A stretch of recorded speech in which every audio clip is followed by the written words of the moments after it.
Now, it's true what's been said about me to some extent, that I have travelled the world and I have been interested in the origins of Jewish communities, and particularly Jewish communities in Africa and Asia. And so, you get to a certain point in your historical research when it comes to weird and woolly claims in the middle of Africa of Jewish origins, and you can't take it any further. And this happened to me in about 1997, and it was about at that point that I turned to genetics to see if genetics could help what otherwise was an intractable historical problem. There simply wasn't a window into the past to answer the question, are these people really of Jewish origin as they claim to be? And in the case, for instance, of the Lemba people of Central and Southern Africa, the use of DNA was remarkably successful and provided this window into the past, which suggested that they did indeed have a Jewish origin. And I used the same kind of technique among other groups, for instance, the Bnei Israel in India and various other groups throughout the world.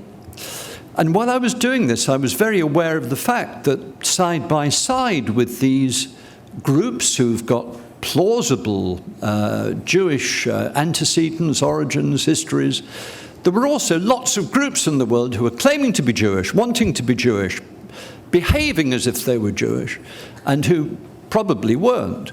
And I've written quite a lot about the processes whereby people might be constructed as Jews, either by missionaries or by colonial agents in different parts of the world, and particularly in Africa and Asia. And all this is extremely interesting. In the case of Africa and Asia, there are millions and millions and millions of people today who think they're Jewish, who claim Israelite origins. And we've heard from Sergio that there are about 14.5 million Jews in the world. There probably are something like the same number of people in the world who claim Jewish antecedents. So this is the kind of backdrop to what I started to work on just about a year ago. I'd known that from about 2010, a few people had started researching this very topic. And so, for instance, in the northwest corner, Senegal, there's a very, very good book that's published 5 or 6 years ago, looking at quite a number of small communities that fled Spain, Portugal particularly, and they maintained some kind of Jewish presence in 4 or 5 villages until about 1600. Very interesting. But as I started researching, I discovered that not only were there Jewish communities in the northwest corner of Africa, but going right down the coast, almost as far, in fact, as far as Angola, there were implantations of Sephardi Jews. I found this very, very interesting. And there were even maps going back to the great date of 1487, and then another map, 1492, which said that a certain bay near the Niger River was called the Bay of the Jews, both in Spanish and Portuguese. I thought, what's all this about? The Bay of the Jews at the end of the 15th? So this started to really intrigue me. And I collected masses and masses of material. I'm going to be finishing a book towards the end of the year on this very topic. And particularly what I discovered, and this was very, very exciting, was a new community that nobody'd ever written about. A Jewish community that nobody'd ever written about. I'm supposed to be the expert on African Jews, and this was an African Jewish community that I didn't know about. And it was in a place called Loango. Now, Loango is pretty much exactly on the equator. And we know that at the end of the 15th century, a tragic story, a very typical story of the Inquisition and of the expulsions from Portugal and Spain, hundreds of Jewish orphans had been exiled to an island just off the coast of Africa, and we don't really know much about what happened to them. We know that 100 years later there were still some traces of Judaism, but probably not very much. Then the rumor is that many of them went to Portugal, to Brazil, and then possibilities that some of them may have gone and emerged somehow into the African population of the mainland. And over this same period, I've been thinking about this. The energy among Anosim, among Jews who were fleeing the Inquisition, was extraordinary. So they fled into the hinterland of Africa. They went up the rivers. They merged with the local populations. They did this in West Africa. They did this in East Africa, and they did this all up the western coast of India. And it's very, very interesting. I was extremely fascinated by this, and I wanted to know what happened to them. And so then, all of a sudden, I came across a reference.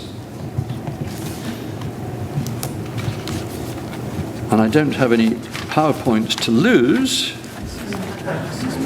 All I've got is old-fashioned pages, which I can lose, of course. So, the basic story, then, is that we have the Jewish orphans who went to Sao Tome, the Jewish orphans who were exiled to Sao Tome. That's one of the stories. We also know that lots of other Jews fleeing the Inquisition settled in very, very tiny numbers along the coast, and there are periodic references to them. And then, just a couple of years before the French Revolution, a missionary, a German missionary by the name of Oldendorp, was given the task of going to one of the Danish colonial possessions to write a report on the slave trade and what happened to the slaves once they got to the Caribbean. And this guy, Oldendorp, was a fine scholar, and he set about his task with a great sense of organization, rigor, as well as vigor. And he sat down with the slaves, he interrogated them, he wanted to know every detail of their past lives, and his book is probably the best source that we've got on the internal history of Africa at the end of the 18th century. And so, among other things, he was talking to one of the slaves who was from this place, Loango, and he said, yeah, well, I came through Loango. And he said, what was it like? He said, well, it's an interesting place. There are Jews living there. And this is what he said about the Jews in Loango. So he said, according to his informants, Jews were said to have been expelled from Sao Tome Island, and it was from these banished Jews that the black Portuguese and the black Jews of Loango, who were despised even by the local black population, were descended. The slave, Oldendorp's informant, gave further detail. Remember, this is at the end of the 18th century, and the Sao Tome children were exiled some 300 years before. So he says, the Jews were so scorned by the Negroes that they will not eat with them. They have their own burial ground, which is located far from the dwellings of the Negroes. Their graves are of masonry, and figures of snakes, lizards and the like are painted on them by those who bury the body. This appears ridiculous to the Negroes, since such paintings are so dissimilar to Jewish practices. The assumption is perhaps not improbably that the writing or letters on the Jewish graves appeared to the Negroes to be pictures of snakes, lizards, and so forth.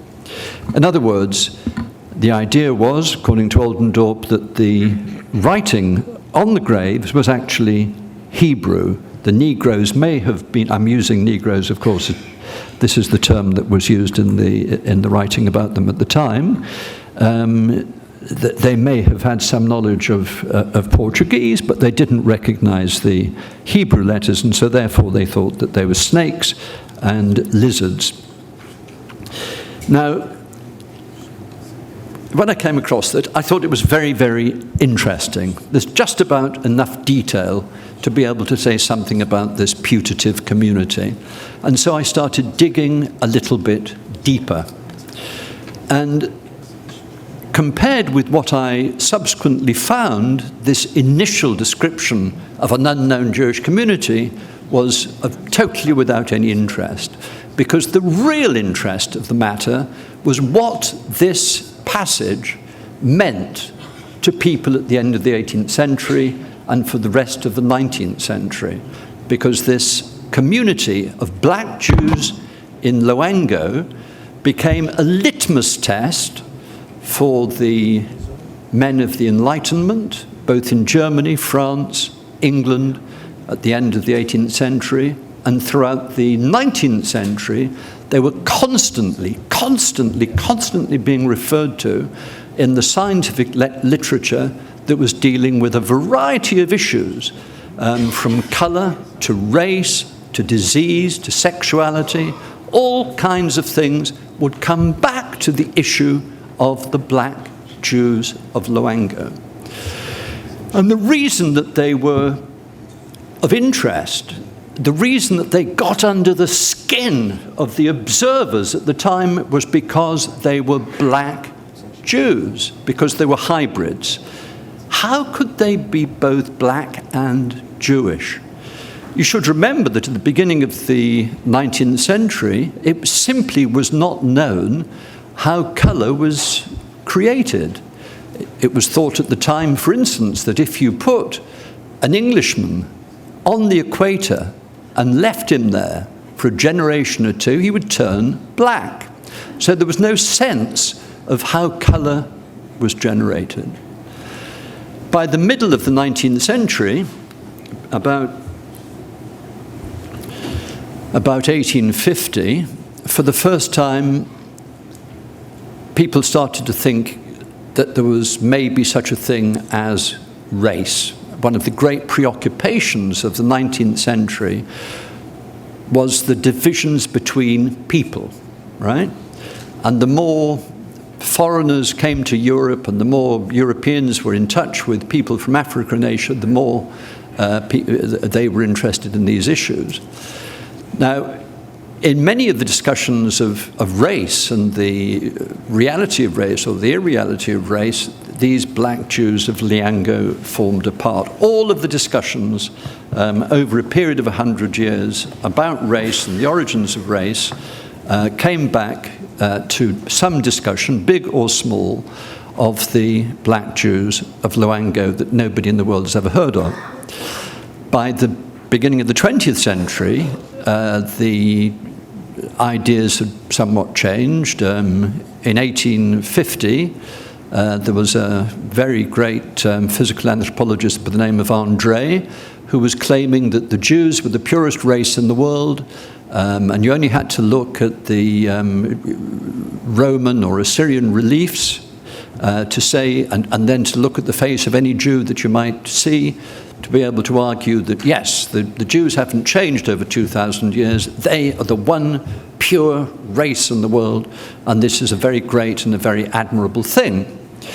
By 1900, 50 years of intense physical anthropology had produced a very different idea, and this was carried out very largely by German physical anthropologists, and that was that race did not exist, and certainly did not exist among Jews, because it was observed on the basis of craniometry and various other things that were practiced at the time, that Jews tended to look exactly like the people among whom they lived. So it's ironic that in Germany, knowing what was to happen subsequently, German scientists, German anthropologists had decided that there was no such thing as a Jewish race. And one of the proofs of the fact that there was no such thing as a Jewish race were the black Jews of Loango, who was consistently described by about 1900 as being black and practices of a Jewish religion, but not racially Jewish. I think I'm overrunning. So it was a most unexpected story. It's a fascinating story, and in a way, it's a tragic story. It starts off with a violent act against Jewish orphans, and it finishes up, bizarrely, weirdly, in 1943, German soldiers are being sent east to slaughter Jews. But they couldn't be sent east to slaughter Jews without being given some kind of information about Jews. So a book was produced by some of the Judaic scholars that the Nazis exploited, used, created. And the book was called The Jew as World Parasite. And in this book, The Jew as World Parasite, here again, we have a little description of the black Jews of Loango. And so these Nazi soldiers were told, in the event that you go to Poland or Latvia, and you come across any black Jews of Loango, you don't have to kill them, because they're Jews by religion, but they're not Jews by race. Thank you very much.